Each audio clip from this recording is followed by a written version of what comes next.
Welcome to Iowa Pagan News, your informative internet radio station catering to all pagans worldwide. We are dedicated to bringing you the very best in music, news, events, and lots of fun stuff. Come tune into our new podcast at www.plrdn.podbean.com. Now, here's your host, Lou Silverwolf Williams.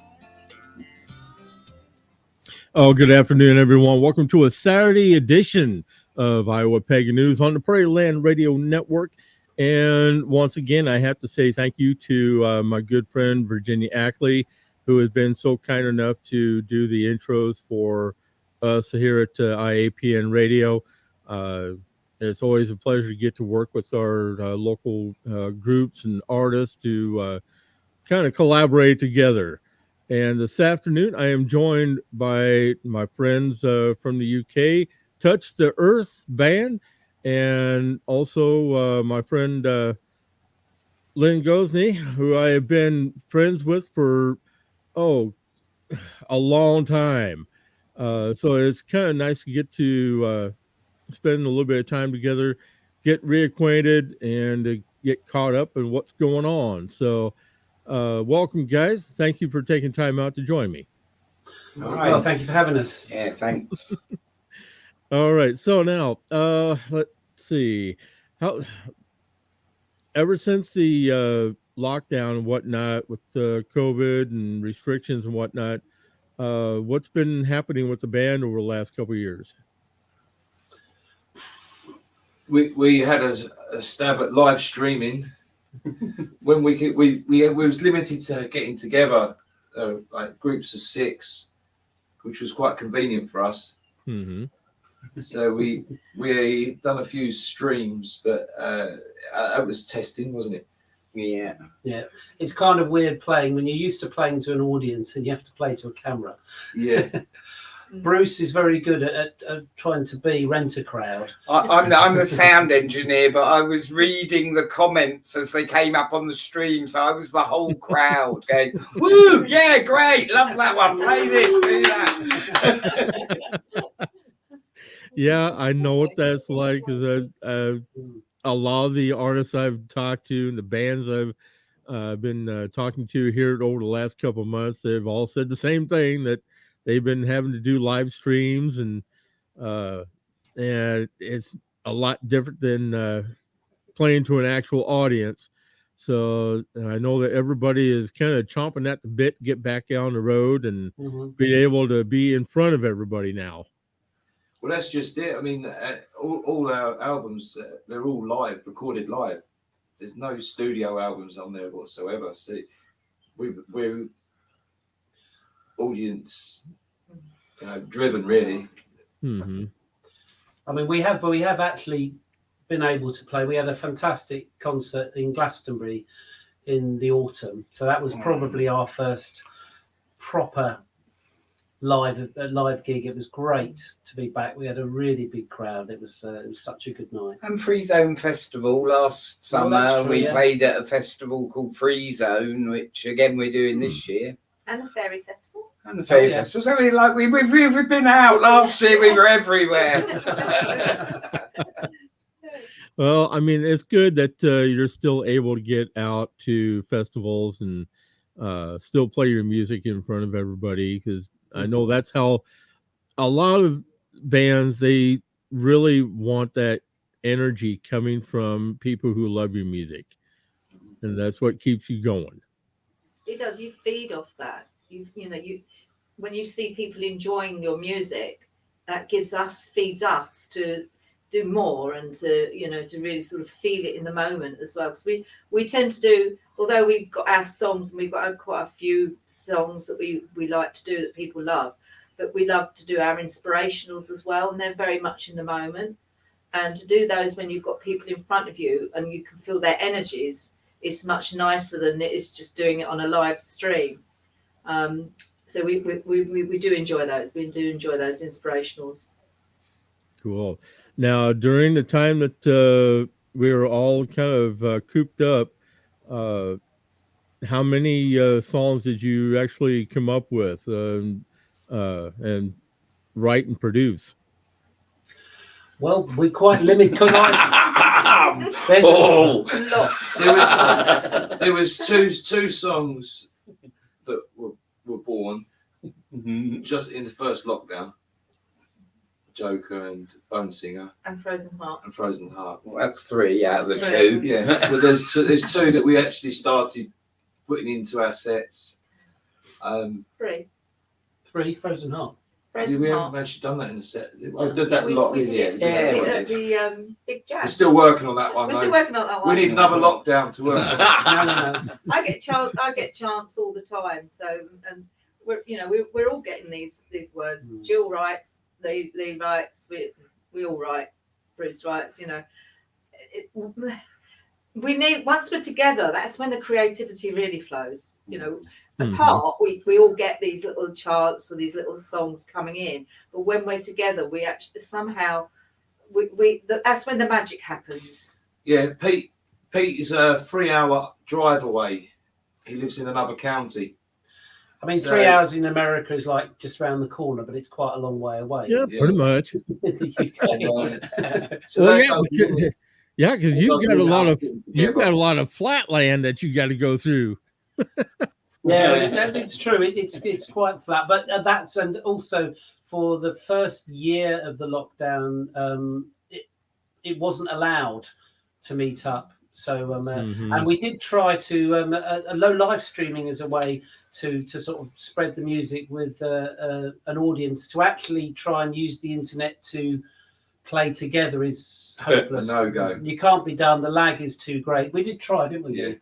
And it's just it's too frustrating. So you just have to not bother. So that unfortunately did prevent us from our process of creating the music, which is to play together as a band. And so while I think the germ of a lot of songs were created, but to actually make them fully formed songs that we can introduce into our sets, we weren't able to do as many as maybe some other bands who were actually able to meet up together. Cool. I think I use the time more to sort of practice playing and techniques and Oh, that's understandable. So let's see. Now I know that Lynn, you and we've got mutual friends with a lot of artists over in your neck of the woods. Have you been able to do any collaboration with any of the other artists in the area? But what in your area? Well, no, over in your neck of the woods, because Over here. yeah. Well, yeah, occasionally, but more often than not, we're playing together. If we can get together, we get together. We have we've had the opportunities at some festivals to get at the end of the night is get all the musicians together for a Collaboration. sort of inspirational end set where we all just gather together and go off together. That's fun. Which is And good. Kim Thompson. Yeah, we had a lovely Kim. Yeah. we No, got, thank you. she's a friend of ours. She's also a Bandcamp artist, and she came and performed at a concert we had here in the summertime. And at the end of the night, we had a fantastic. Just the collaborations tend to be less sort of formal. Let's work out some songs. They're far more like what you call a jam session, but we call them inspirationals, and that tends to be what's most satisfying. We've had some amazing experiences where just musicians come together and share their energy and share their music. It's amazing. Nice. Now, let's talk about your main website that I've got posted up here, and can you explain more about the? I've been trying to give the correct pronunciation for this, but is it Kerkerain? Kerkerain. Thank you. You want to explain that a little bit? Well, when I was questing for a centre where people could come, where we could really be at home and feel the nature around us.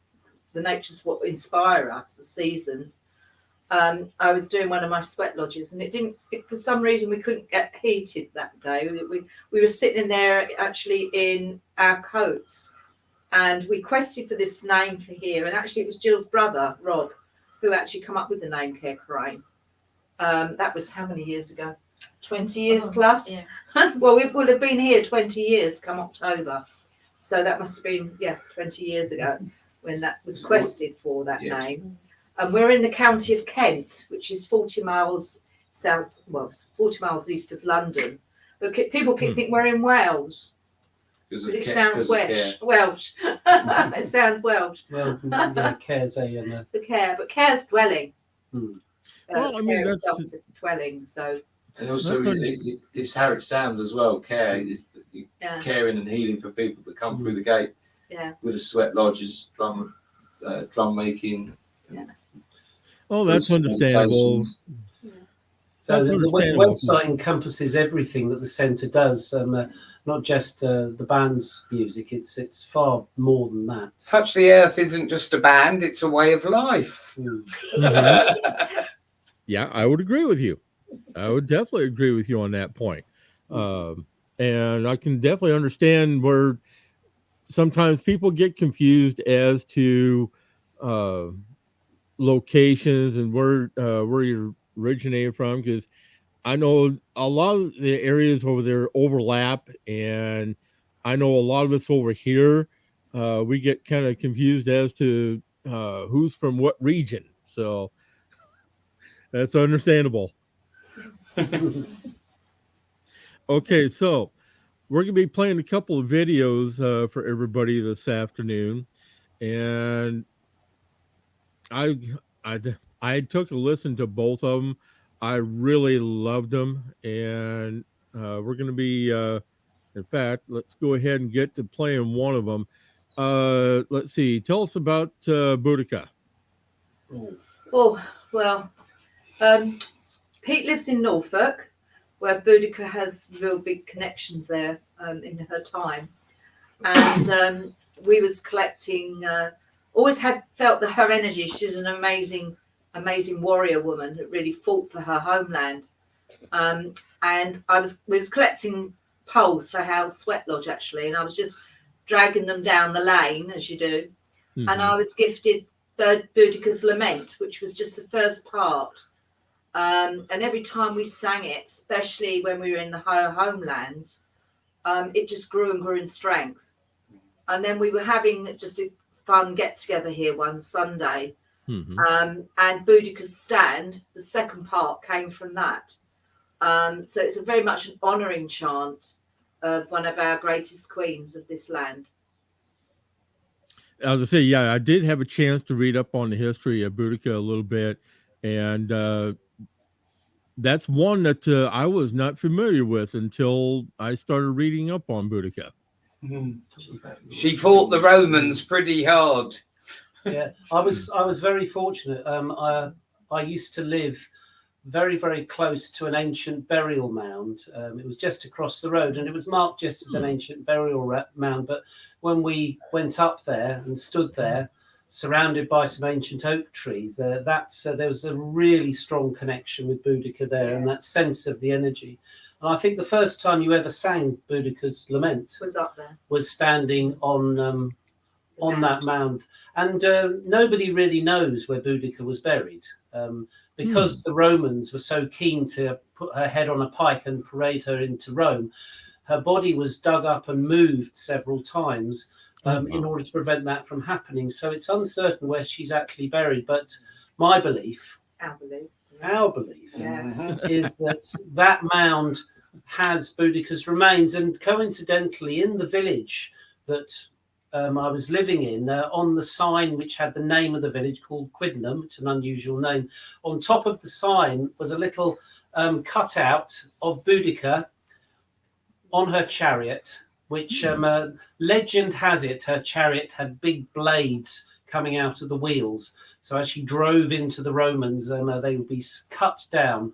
But yes, huge connections with Norfolk. That's where the tribe that she was the queen of, the Iceni, lived in Roman times. And as I say, it was the big uprising when the Romans invaded Britain, and it was the Iceni led by Boudicca who drove them down, sacked Colchester, but sadly were eventually defeated. But when we do that particular song, it's very full of passion. Well, I'll be able to see that in a minute. Yeah. All right. This is called Boudicca.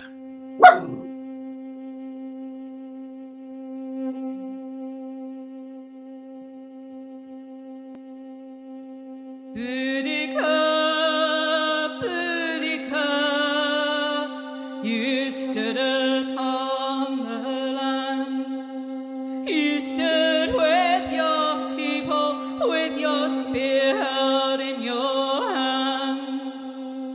You fought for your homelands, your daughters by your side. This was your war cries, O Queen of the land. Boudicca, Boudicca, we remember you.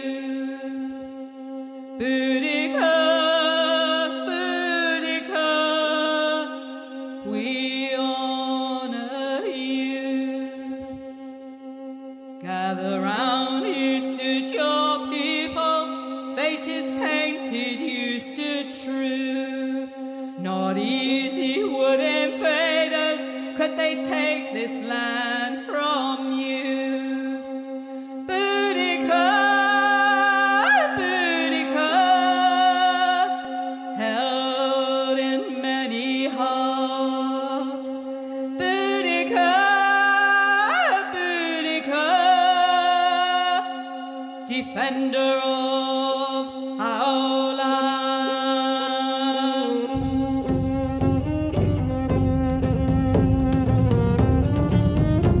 The people came, they gathered round, standing on your sacred ground. We fight to stand and hold and pray that we see another day.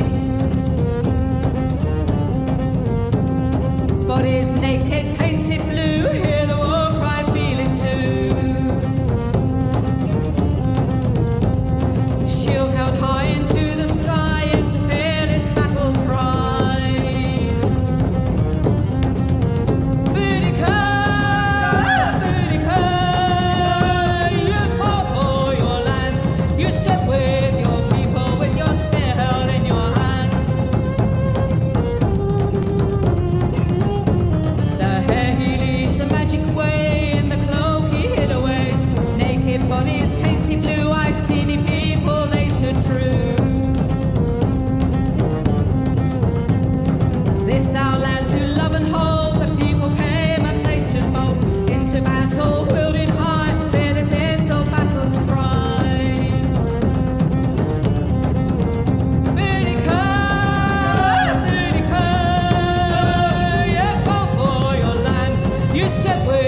I'll tell you what, the drumming is what gets me.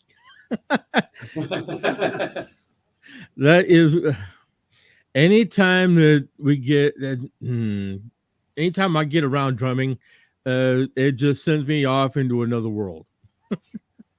That's the drum's cool. We always find whenever we've performed at festivals, and you know, sometimes you turn up and you know, you're in there, nobody's arrived. You start drumming, and just people hear it and they come. Oh yeah, The drum's always cool. But those drums amplified as well. Oh yeah.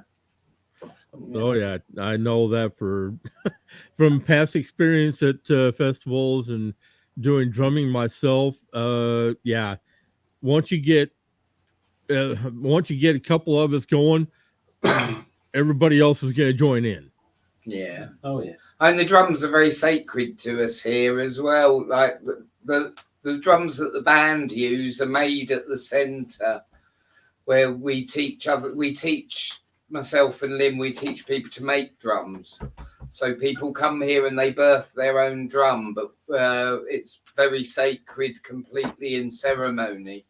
So as the band, the drums that are used are all made within sacred ceremony, and they're honoured, the animals, you know. So we revere our drums, you know. They are the most important thing, really.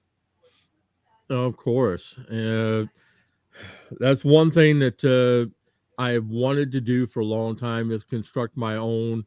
Well, these days I'll pull it off to where I can get it the way that I want. So I mean, I've always had a specific vision in my head for the kind of drum I want. So one of these days I'm going to make it happen. Good. Well, come here. Well, and that's also on my list. That's also on my list to do, because you will not believe the amount of invites that I have had from people from London, from Ireland, from all over the UK. I've got invites coming out my eardrums.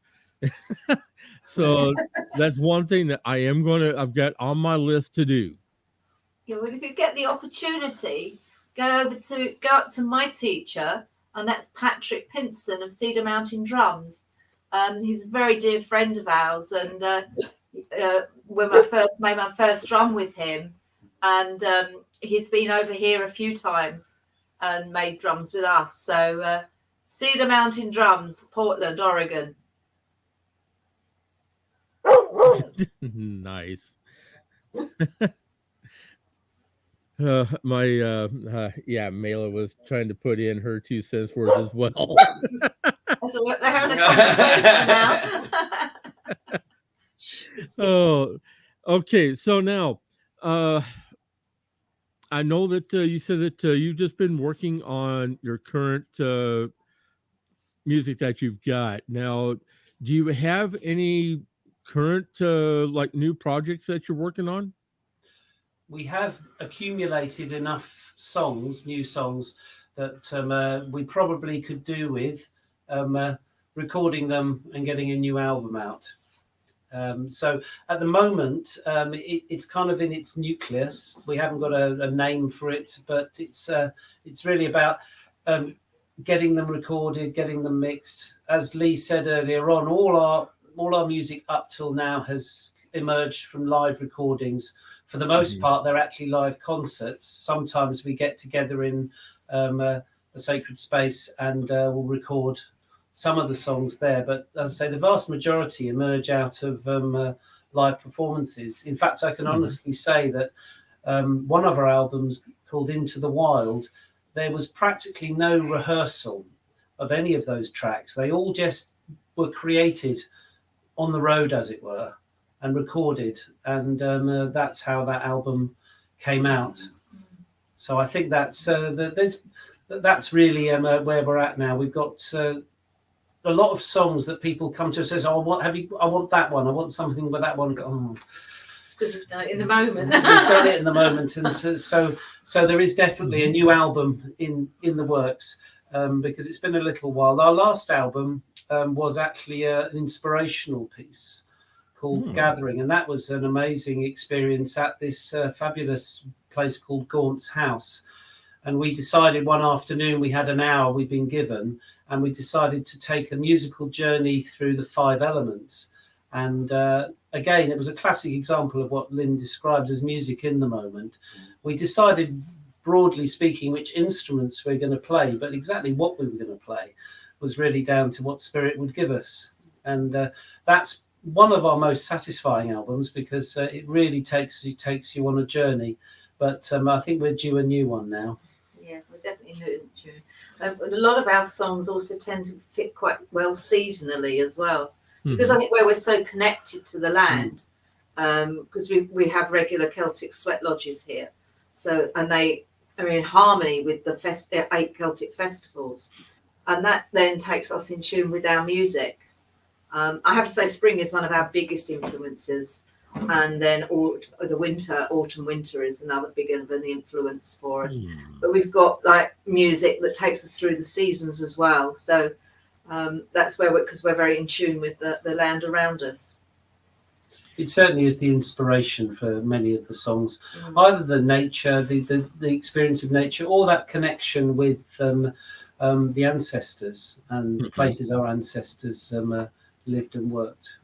And that tends to be where the tunes come from, although I think sometimes the inspirational just comes from the moment, and that's what's so special. Well, what happens, sometimes I'll get these words come, and then we'll put them together as a band, and that's where the music then comes into its own. It's like one of our Pete's talking about the ancestors. One of the songs that I got a few years ago, actually, I can't remember, about 4 years ago now, was in Ireland. And that was the Bone Singer, and it was all about the old singer that would have sung the bones of the dead. And I got the chant, got the song, brought it to the band, and then they're an amazing set of musicians, Lee, Jill, Pete, and they just put this tune to it, and it's that's how it flows, really. Nice. Well, it's a unique ability to be able to come up with music while you're out traveling, and having Spirit guide you in the direction that you should be going, and basing your music off of your personal experiences in the areas that you're traveling to. So, I mean, that's what I love about all the artists that we have in the pagan community. That's the way that they let Spirit dictate their music to them and give them the inspiration for it. And that's what I love. It's being able to step in that place of trust. You get in front of a big audience, and you look at each other and we think, well, what we're going to do? But it just, because we have that element of trust there, we just know that it will come together. Sometimes it's very hard to actually to give us a title, if you like, or what is our genre, what is our music. It's very it's quite fluid, isn't it? Really, it's very fluid. So we're not this and this, we're just that. There's a big variety of styles. But I will say, and I have to say, the when I first met Lee and the way he plays guitar, that actually that for me, he's there. I am here. I'm just sitting over this side. I'm with you in spirit. But it was actually Lee's style of guitar playing, which when I first actually played my fiddle with him, that's what drew me into the band in the first instance. Obviously, everything else then followed, because certainly from a melodic perspective, we seem to connect. Yeah, and that's how quite a lot of the melodies. We often play during Sweat Lodge. There's a. Come sit here. Come sit here, Lee. There's when we have sweat lodges over here, there's an opportunity while we're sitting around the fire. We just play guitar and fiddle. Yeah, with each other, just play together. Stare into the fire and see what happens. And they're the butterfly moments. Yeah, you can never remember them. They're just in the moment. But that kind of getting comfortable with each other's style means that when we're trying to come up with think of a melody that's going to work with the lyrics that Lynn has come up with, and the rhythms that Gilly's putting into it, it's amazing. And just how we just connect in that way. I mean, the hardest bit is actually remembering it the next time you want to play them. Yes, there you go. And sometimes it differs. And it takes quite a few performances before a song will settle into the form that's going to be certainly the same next time. Quite often the music is a constantly evolving thing, and then that's how some of the songs have just morphed from one thing to the other. We got together this afternoon for our trance dance, and after everyone had gone, all the equipment's still set up, so we decided to have a little rehearsal.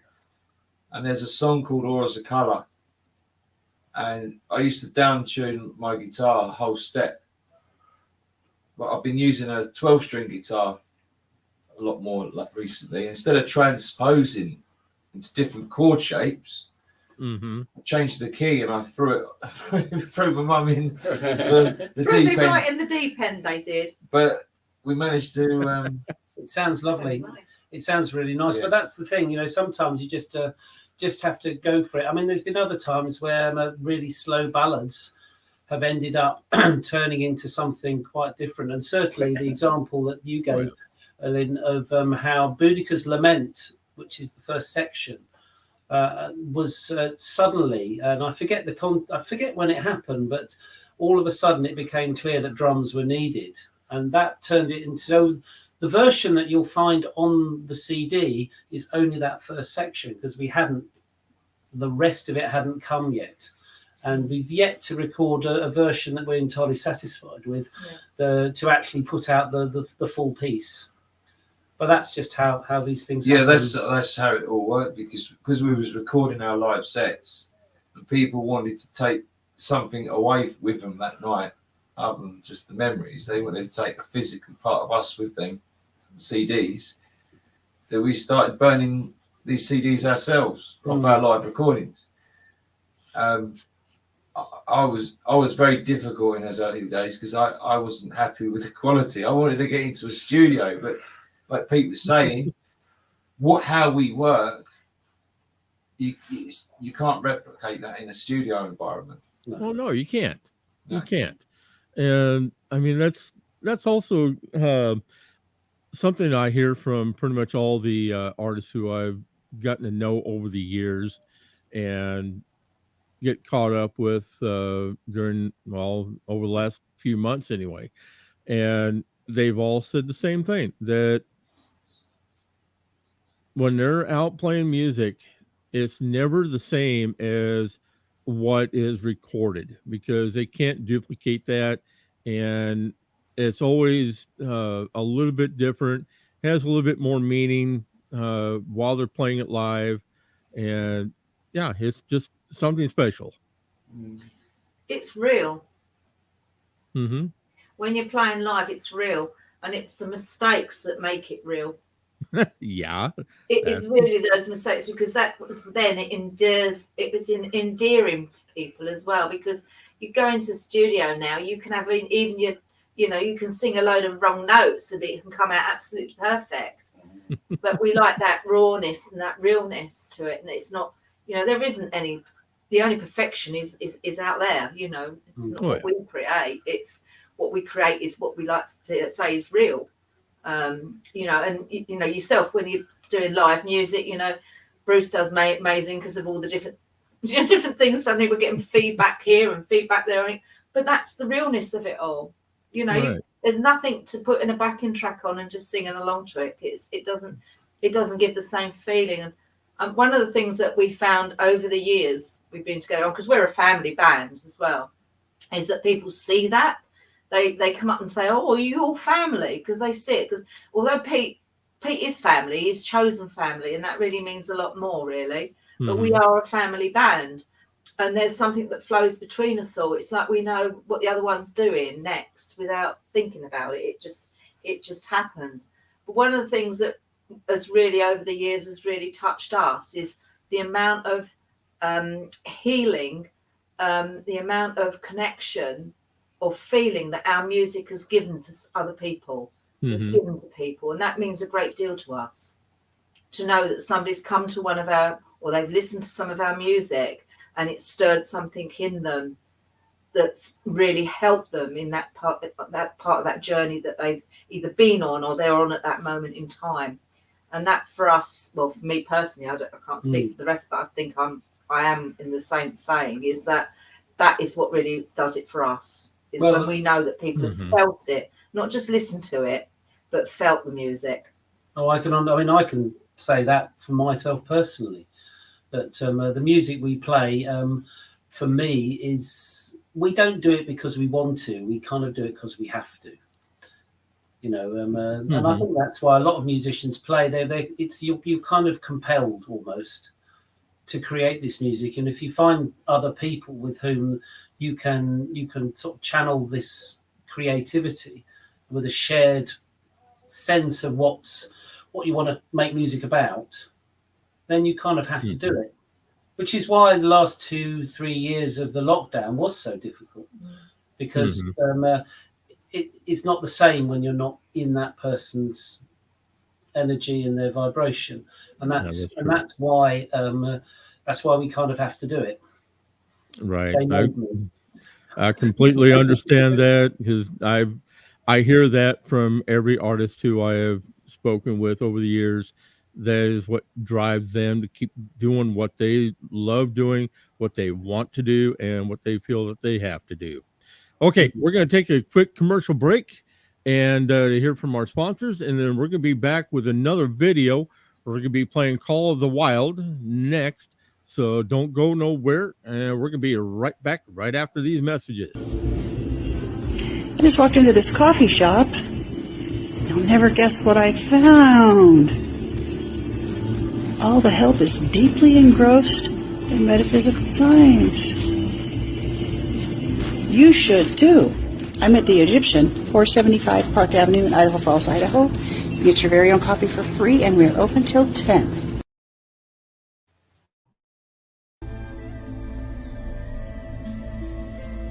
Sister Moon Apothecary and More is a collaboration of local island witches bringing you handcrafted tools for ritual, amazing apothecary, custom vinyl work, merchandise, and so much more.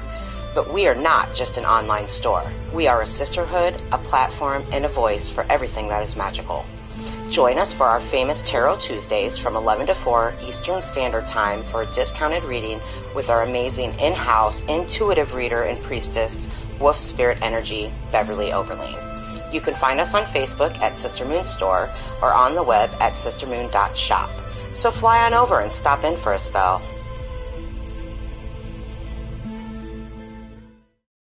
To Pagan Artist Spotlight on the Prairie Land Radio Network and the Podbean Podcast Network.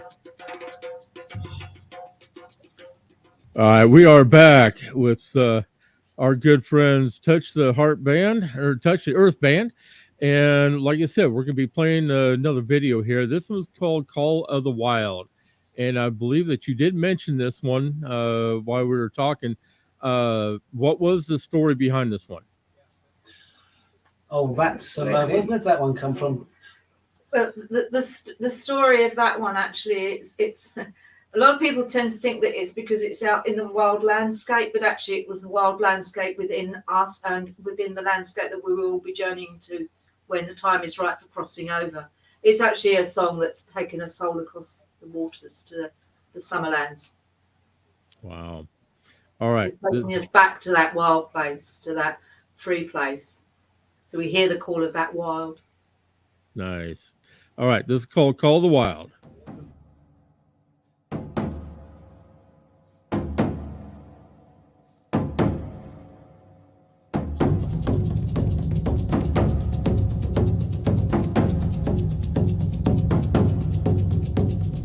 Hear the call of the wild.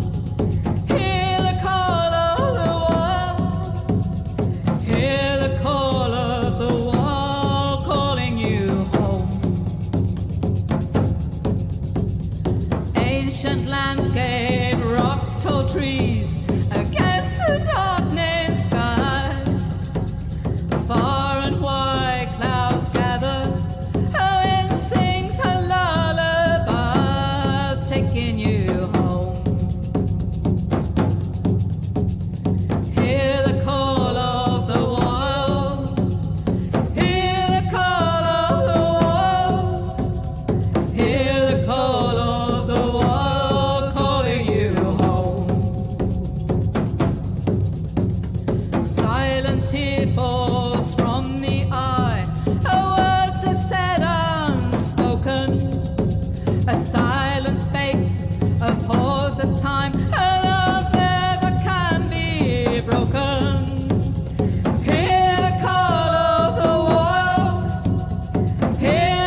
landscape from rocks, tall trees, against the darkening sky.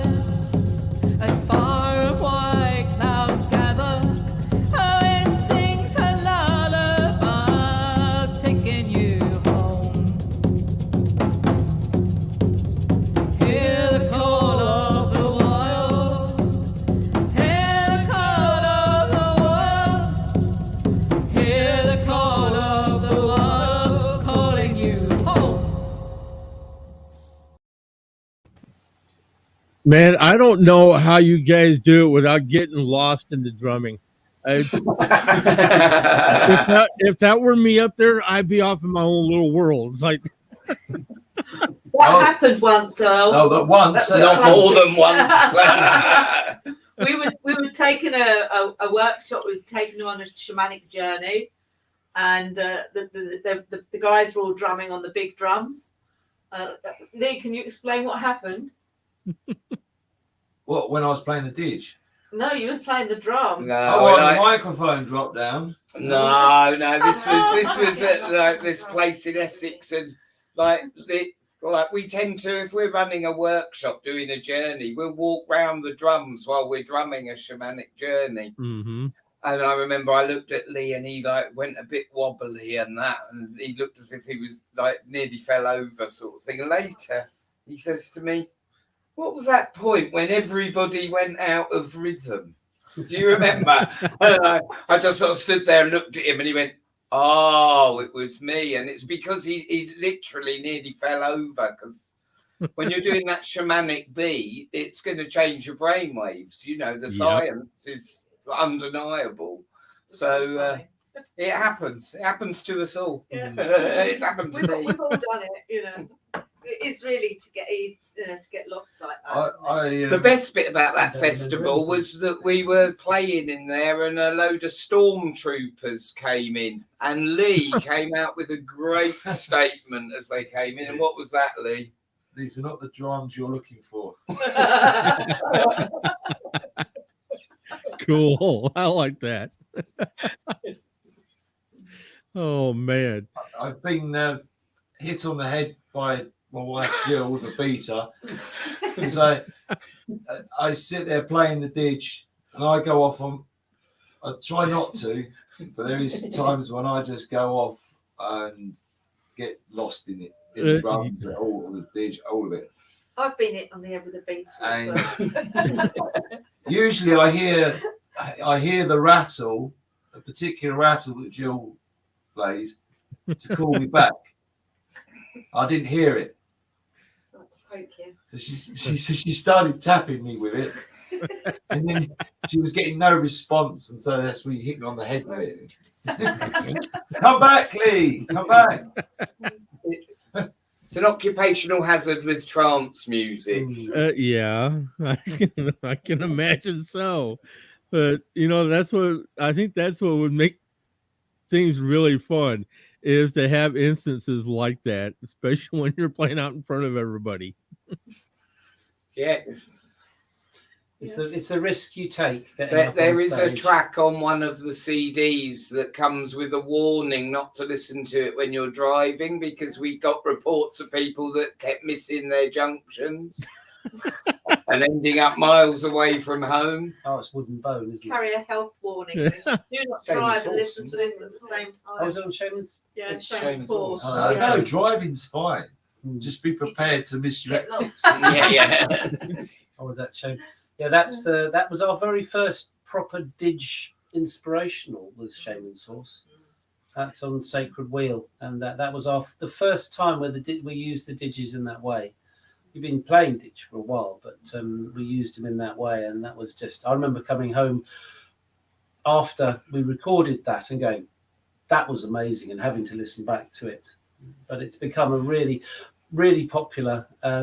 It's rare that we do a concert that doesn't involve using the didges, and we were using this afternoon when we did the trance dance. Nice. Oh, I gotta admit that you're the first ones I've heard that's actually had to put a disclaimer label on your CD. Do not listen to this while you're driving. People complaining. Oh, this is my feeling. But we play a variety of instruments as well.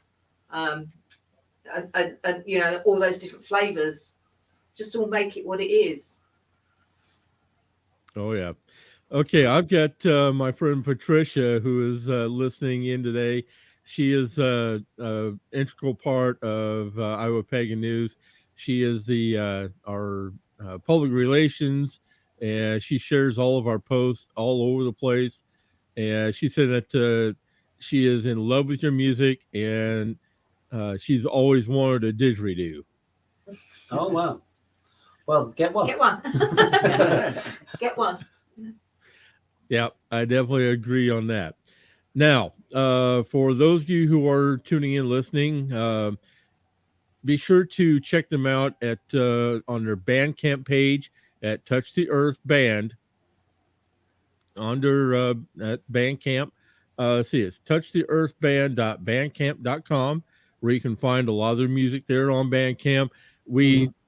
Those of us here at Iowa Pagan News and myself, I fully support what Bandcamp does for all of our artists in the pagan community, because they give back 100% to the artists. And that's what really has given them my support. So be sure to check them out on Bandcamp. And then they've also got their main website, which is, here we go, touchtheearthuk.com. And you can find out more about the Sweat Lodge, their music, and events as well that you can get caught up on. And for those of you who are out in their neck of the woods, you can find out where they're going to be at as well. Let's see, what have you got coming up on your schedule next? I would say if your listeners also want to check out our Facebook page, that's probably the best place for events with the band. So if they come and find us on our Facebook page, but we've got the next event we're playing at is a festival called the Fairy Festival, and it's a festival we've been playing with. How many years? 15 years we've been involved in this. It's a lovely little festival. It's right in the heart of a little wood down on the south coast of the UK. And after that, I think we've got a small event here.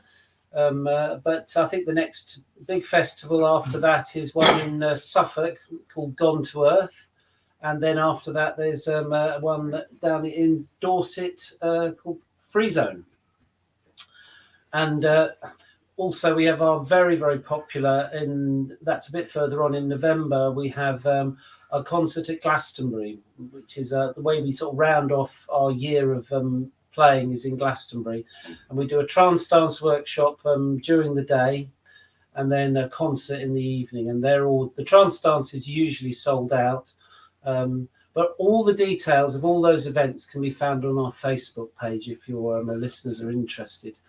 He's there. Up there now. Yay! Yep, and I've got it posted up here so that people can find it. It's facebook.com/touchtheearth, and you'll be able to find most all their events that they've got coming up. It seems like Glastonbury is one of the main places that everybody plays at. I think we've had it's the place that we've had. I think, what can I say? It's the place we've played where people have travelled the furthest. The furthest that anybody's travelled to come to see us was from Finland to Glastonbury. For the night. Nice. That's the record. But yes, it's a great crowd. It's a fantastic venue. So and yeah, we love playing there. Yeah, this is like, I think that you think in Glastonbury Festival, but Glastonbury Town has been in the music sort of scene for years with their venue there, the Assembly Rooms. Hundreds and thousands of bands have played over there over the years, from the 60s to now. So many bands that people know, and that's aside from the festival. Oh yeah, It's a beautiful location for the festival, isn't it? Assembly Halls. Yeah, I think I don't think a time has gone by where I've talked to a band that they have not mentioned Glastonbury, and playing at one of the one of the places there in Glastonbury. I mean, that seems to be a really popular area to go to. So, yeah, I'm very well familiar with it. Yeah, another place actually that draws a lot of people, and that's Ireland, Southern Ireland. And we were very fortunate to play at the Hill of Ishna, which is in County Westmeath, at their very first rekindling of the ancient fires on the hill of Ishna, which is taking place this weekend, I believe. So we played there as a band. It was a great honour we opened and closed the very first or second one. No, it was the first one there, and that was very special as well. So, our music has taken us all on some amazing journeys. We've met some amazing people through it from all over the world. And, it means a great deal to us because that is what our connection is. It's the connection to people. Our friend Patrick and the drums have all birthed from America, really, from Oregon. That was at Portland was where I first met Patrick, and the drums have really grown from there. And the drums are an integral part of the band. And it's all these people we meet through our music, which is amazing. It really is. Nice. Well, you mentioned Finland, and it brings to mind I'm good friends with a group over there in Finland called Green Rose Fair. I got to know those folks quite well. Okay. All right.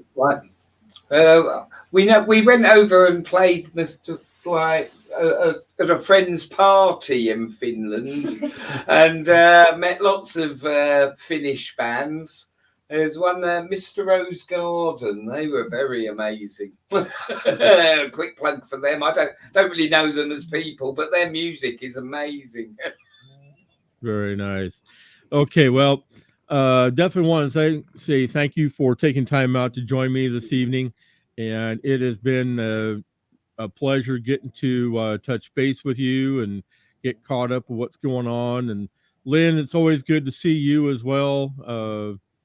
I know that, like I said, you and I have been friends for quite a long time, and it's always nice to get to touch base with you. Likewise. Thank you. Thank you. Thank you for inviting us and sharing our music as well. No, you're very welcome. I'll definitely be sharing your music because, I definitely have plans on heading out to festival season this year, especially around here in the Midwest. So I'll definitely be sharing your music with everybody here. Yeah, thank you. Thank you very much. Thank you. Yeah. You're very welcome. You've been listening to another edition of Iowa Pagan News on the Prairie Land Radio Network, and you've been listening to our conversation here with Touch the Earth Band.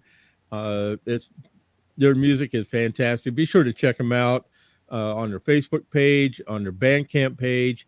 You'll definitely be amazed at the music that they are coming out with. And as always, if you have questions for us here at Iowa Pagan News, be sure to send me an email to earl@iapnradio.net or else at iowapagannews@gmail.com. I want to say good afternoon, good evening, wherever you might be, and pleasant journeys, everyone. And we are going to be done and out of here for the day. Be sure to check us out for more special interviews coming up. Have a great day, everyone. And like I said, we're going to be out of here for the day. Thank you for tuning in to today's broadcast. All shows are recorded and available for download at plrdn.podbean.com. All rights are reserved and may not be replayed without written permission by IAPN Radio Management. Come join us at our new group, IAPN Radio on Facebook, where you can be kept up to date for future broadcasts. Pleasant journeys, everyone.